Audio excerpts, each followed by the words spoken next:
Hello दोस्तों, मेरा नाम है विभव और आज की इस वीडियो में मैं आपको एक्सप्लेन करने वाला हूँ सीयूटी एग्ज़ाम के लिए फिजिकल एजुकेशन का unit number 9 psychology and sports को। तो दोस्तों ये जो वीडियो है ये आपके सीयूटी एग्ज़ाम के लिए काफ़ी ज़्यादा हेल्पफुल रहेगा, तो इस वीडियो को एंड तक देखिएगा। तो विदाउट वेस्टिंग एनी टाइम हम स्टार्ट करते हैं इस वीडियो को।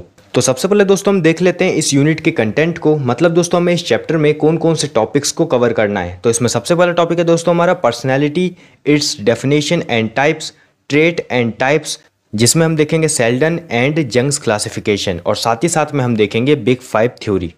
सेकंड टॉपिक है दोस्तों हमारा motivation, its type and techniques. Third topic है दोस्तों हमारा exercise adherence, reasons to exercise, benefits of exercise.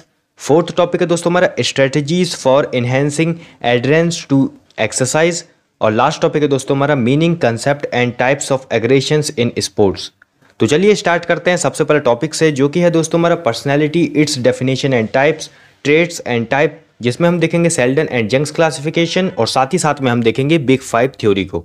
तो सबसे पहले दोस्तों हम जान लेते हैं कि पर्सनैलिटी का मीनिंग क्या होता है, उसका मतलब क्या होता है। तो दोस्तों जो पर्सनैलिटी है वो ड्राइव होता है लैटिन वर्ड पर्सोना से, जिसका मतलब होता है मास्क। तो दोस्तों हम कह सकते हैं कि जो पर्सनैलिटी है वो मास्क होता है किसी भी इंडिविजुअल का, जिसके द्वारा वो सोसाइटी से डील करता है। और दोस्तों जो पर्सनैलिटी है वो एक डायनेमिक कंसेप्ट है, मतलब ये एज के साथ साथ चेंज होती रहती है और पर्सनैलिटीज का स्पोर्ट्स में भी बहुत ही ज्यादा इम्पैक्ट होता है। अब हम दोस्तों देख लेते हैं कि पर्सनैलिटी का डेफिनेशन क्या है। तो दोस्तों पर्सनैलिटी का डेफिनेशन है, personality is the combination of characteristics और qualities that form an individual's distinctive character. तो दोस्तों पर्सनैलिटी कॉम्बिनेशन होती है किसी भी पर्सन की कैरेक्टरिस्टिक्स की और उसकी क्वालिटीज की, जो कि उस पर्सन को एक इंडिविजुअल और डिस्टिंक्टिव आइडेंटिटी प्रोवाइड करती है। अब दोस्तों हम देख लेते हैं टाइप्स ऑफ पर्सनैलिटी। तो टाइप्स ऑफ पर्सनैलिटी में दोस्तों हमें 2 क्लासिफिकेशंस को पढ़ना पड़ेगा। एक क्लासिफिकेशन पूरी सेल्डन्स की क्लासिफिकेशन है पर्सनैलिटी को लेके, और दोस्तों दूसरी क्लासिफिकेशन जंग की है पर्सनैलिटी को लेके। तो इन सभी क्लासिफिकेशंस को दोस्तों में टाइप्स ऑफ पर्सनैलिटी में पढ़ना होगा। तो चलिए एक एक करके स्टार्ट करते हैं। तो सबसे पहले हम देख लेते हैं सेल्डन्स क्लासिफिकेशन ऑफ पर्सनैलिटी। दोस्तों सेल्डन ने पर्सनैलिटी को 3 पार्ट्स में डिवाइड किया है। फर्स्ट है एंडोमॉर्फ। तो दोस्तों जो पर्सन एंडोमॉर्फ की कैटेगरी में होते हैं उनके राउंडेड फिजिक होती है, उनके शॉर्ट आर्म्स होते हैं, लेग्स होते हैं और उनकी नेक भी शॉर्ट होती है। उनके पास स्ट्रेंथ काफी ज्यादा होता है, इसीलिए उनको ऐसे गेम्स खेलने के लिए प्रीफर किया जाता है जिसमें स्ट्रेंथ की रिक्वायरमेंट होती है, जैसे कि वेट लिफ्टिंग और पावर लिफ्टिंग। सेकंड कैटेगरी है मेसोमॉर्फ। तो जो पर्सन मेसोमॉर्फ होते हैं उनकी रेक्टेंगुलर बॉडी शेप होती है, मतलब उनकी बॉडी परफेक्टली बिल्ट होती है और उनकी ब्रॉड चेस्ट होती है, और दोस्तों उनके लेग्स और आर्म्स भी स्ट्रांग होते हैं। उनकी हाइट मीडियम होती है और दोस्तों उनमें काफी अच्छी स्ट्रेंथ होती है और उनकी स्पीड और उनकी फ्लेक्सिबिलिटी भी काफी ज्यादा होती है, और उनकी दोस्तों अट्रैक्टिव पर्सनैलिटी भी होती है, और दोस्तों वो सुटेबल होते हैं सभी एक्टिविटीज को परफॉर्म करने के लिए। और लास्ट कैटेगरी है एक्टोमॉर्फ। तो जो पर्सन एक्टोमॉर्फ की कैटेगरी में होते हैं वो एकदम पतले होते हैं और लंबे होते हैं, उनके नैरो शोल्डर्स होते हैं, चेस्ट होते हैं और हिप होते हैं, उनकी बॉडी में लो फैट होता है, उनमें थोड़ी स्ट्रेंथ की भी कमी होती है। इसलिए दोस्तों उनको प्रेफर किया जाता है कि वो उन गेम्स को खेलें जिसमें इंड्योरेंस की रिक्वायरमेंट हो, जैसे कि जिम्नास्टिक्स और long distance races. Second classification है जंग्स क्लासिफिकेशन।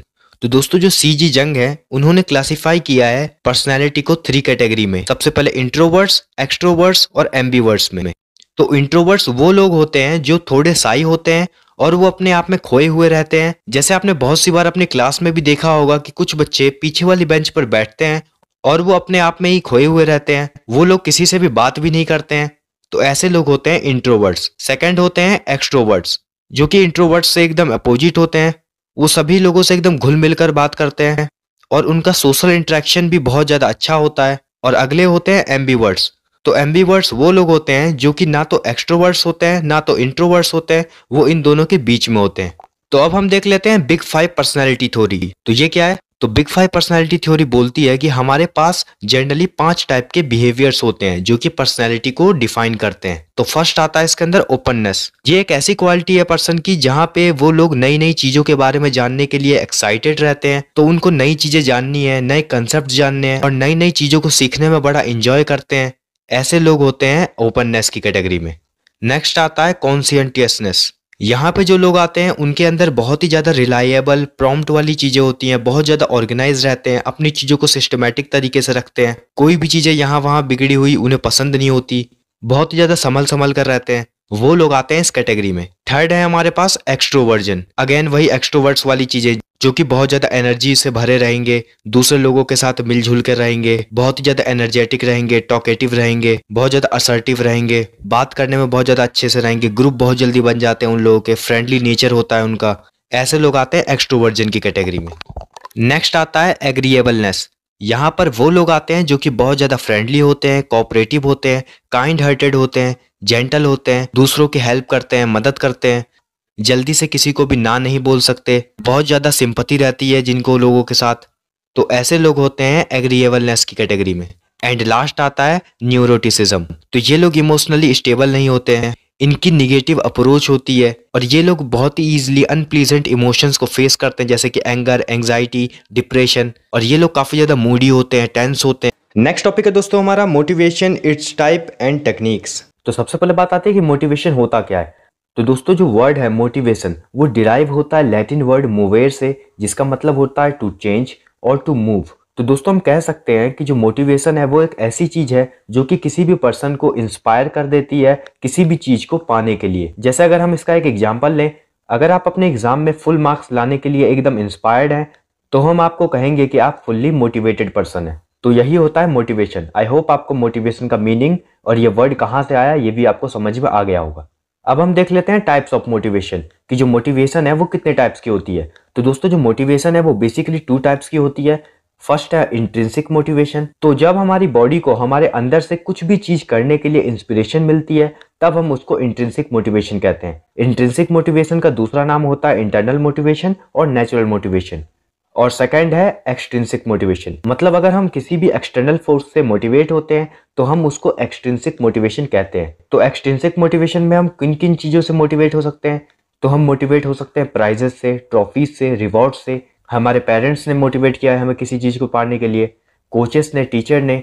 तो ये सारे फैक्टर्स हैं एक्सट्रिंसिक मोटिवेशन के लिए। और एक्सट्रिंसिक मोटिवेशन का दूसरा नाम होता है एक्सटर्नल मोटिवेशन। अब हम देख लेते हैं टेक्निक्स ऑफ मोटिवेशन, मतलब जो मोटिवेशन है वो हमारे अंदर कैसे आ सकता है। तो सबसे पहला पॉइंट है गोल सेटिंग। तो दोस्तों अगर कोई भी प्लेयर है तो उसको बिल्कुल क्लियर होना चाहिए कि उसका गोल क्या है, मतलब वो जो भी एक्टिविटी परफॉर्म कर रहा है तो उसमें उसका गोल क्या है। जैसे कि दोस्तों मान लीजिए कि कोई एक क्रिकेट प्लेयर है, वो एक बैट्समैन है और कल उसका मैच है, तो उसका गोल यही होगा कि मुझे अपनी टीम को इस मैच को जिताना है और मुझे कल सेंचुरी भी मारनी है। तो ये सारे गोल्स एक बैट्समैन के, एक क्रिकेट प्लेयर के हो सकते हैं। तो इस टाइप के गोल्स अगर दोस्तों उस प्लेयर ने बनाए हैं, तो ये जो गोल्स है दोस्तों उसके, तो वो उसे रेगुलरली मोटिवेट करती रहेगी इस चीज को पाने के लिए। सेकंड पॉइंट है स्पेक्टेटर्स। तो दोस्तों जो स्पेक्टेटर्स होते हैं, मतलब जो दर्शक होते हैं, वो भी दोस्तों किसी भी प्लेयर को मोटिवेट करने के लिए काफी ज्यादा एक इंपॉर्टेंट रोल प्ले करते हैं। अगर दोस्तों क्राउड है या फिर जो स्पेक्टेटर्स है, अगर वो दोस्तों प्लेयर्स को एक पॉजिटिव वाइब्स देते रहेंगे, उनको रेगुलरली सपोर्ट करेंगे, तो इससे भी दोस्तों टीम को या फिर प्लेयर्स को जो है रेगुलरली मोटिवेशन मिलता रहता है। थर्ड पॉइंट है हेल्दी स्पोर्ट्स एनवायरनमेंट। मतलब अगर आपको अच्छा स्पोर्ट्स एनवायरनमेंट मिल रहा है जहां पर आपके लिए बहुत अच्छा कंपटीशन है, तो वहां पर भी आपको एक मोटिवेशन मिलेगा कुछ करने के लिए।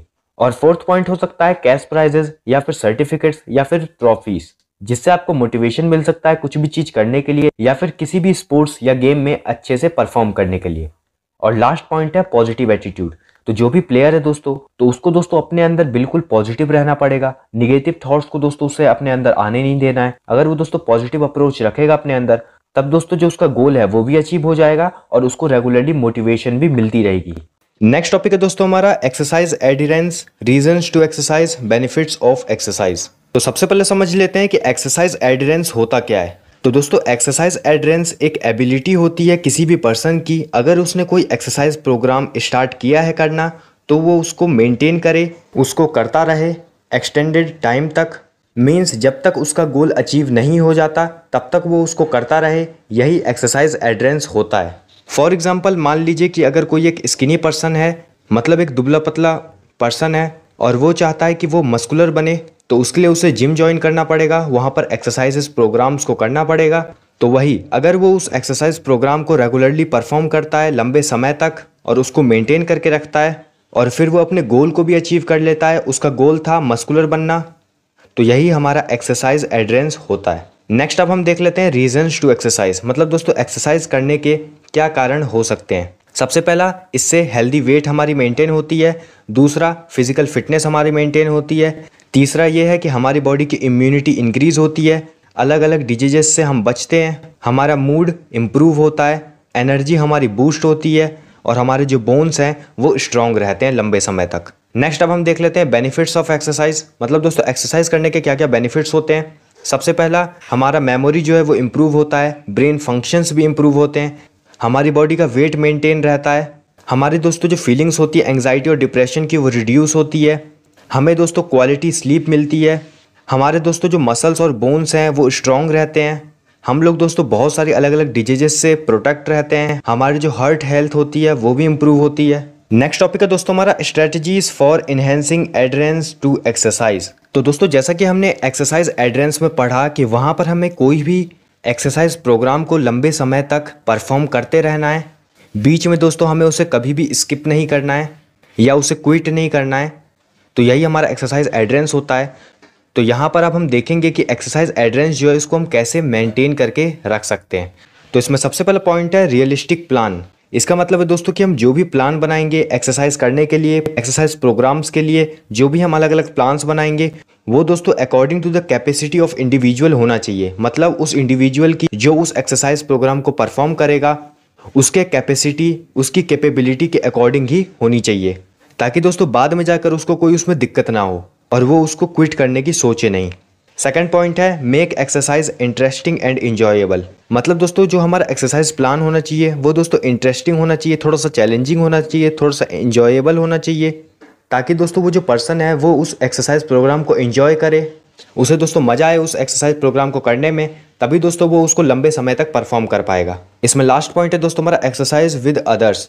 इसका मतलब है दोस्तों कि हमें जो एक्सरसाइज करना चाहिए वो किसी एक पार्टनर के साथ करना चाहिए। अब वो पार्टनर हमारा दोस्तों कोई हमारा फ्रेंड भी हो सकता है जो कि दोस्तों हमारे साथ ही जाकर एक्सरसाइज प्रोग्राम को करे। तो इससे क्या होगा दोस्तों, तो इससे दोस्तों अगर मान लीजिए किसी समय पर हमारा मन करेगा नहीं जाने का, उस प्रोग्राम को नहीं करने का, तो हम दोस्तों अपने दोस्त को देखेंगे कि वो कर रहा है, तो दोस्तों हम अपने दोस्त को देखकर मोटिवेट होंगे और हम भी उस काम को करने लगेंगे, एक्सरसाइज प्रोग्राम को अच्छे से करने लगेंगे। लास्ट टॉपिक है दोस्तों हमारा meaning, concept and types of aggressions in sports. तो सबसे पहले बात आती है कि एग्रेशन क्या होता है। तो दोस्तों एग्रेशन का हिंदी में मतलब होता है आक्रामक। तो aggression defined as any behaviour directed towards intentionally harming और injuring other person either physically और साइकोलॉजिकली। अगर आपका मन है या इंटेंशनली या अनइंटेंशनली आप किसी को हर्ट करते हैं फिजिकली या साइकोलॉजिकली, साइकोलॉजिकली मतलब मेंटली, तो उसे हम क्या बोलते हैं, एग्रेशन बोलते हैं। अब हम देख लेते हैं types of aggression in sports. तो फर्स्ट एग्रेशन है हॉस्टाइल एग्रेशन। तो हॉस्टाइल एग्रेशन तो वो एग्रेशन है जिसमें कोई पर्सन अपने अपोजिट पर्सन को फिजिकल डैमेज पहुंचाने की कोशिश करता है। इसका एग्जांपल है जैसे कि क्रिकेट में जो बॉलर होते हैं वो बैट्समैन को एक बाउंसर मारकर उनको फिजिकली डैमेज पहुंचाने की कोशिश करते हैं। सेकेंड है इंस्ट्रूमेंटल एग्रेशन। तो ये भी एक निगेटिव तरह की एग्रेशन है जिसमें किसी भी पर्सन का इंटेंट ये होता है कि वो सामने वाले पर्सन को अपने बिहेवियर से हर्ट कर सके ताकि वो उससे कुछ पैसे कमा सके या फिर विक्ट्री अचीव कर सके। और लास्ट है असर्टिव बिहेवियर। ये एक पॉजिटिव टाइप का एग्रेशन है जिसमें किसी भी पर्सन का इंटेंट ये होता है कि वो सामने वाले पर अपनी डोमिनेंस को प्रूव कर सके, ना कि वो उसे हर्ट करे। और इसका एक लाइव एग्जांपल है विराट कोहली, जो कि फील्ड पर बहुत ही ज्यादा एग्रेसिव रहते हैं, लेकिन उनका सिर्फ एक ही इंटेंट होता है कि वो सामने वाले पर अपनी डोमिनेंस को प्रूव कर सके, ना कि किसी को हर्ट करे। तो यहाँ पर दोस्तों ये जो हमारा यूनिट है, unit number 9 psychology and sports, ये यहाँ पर खत्म होता है। तो अब आपको कंसेप्ट तो समझ में आ चुका है। अब हम सॉल्व कर लेते हैं कुछ एमसीक्यूज को इस यूनिट के रिलेटेड। तो दोस्तों यहाँ पर होगा क्या, यहाँ पर आपको एक एक करके एमसीक्यूज दिखते जाएंगे, उन सब के आंसर्स आपको कमेंट में देने होंगे।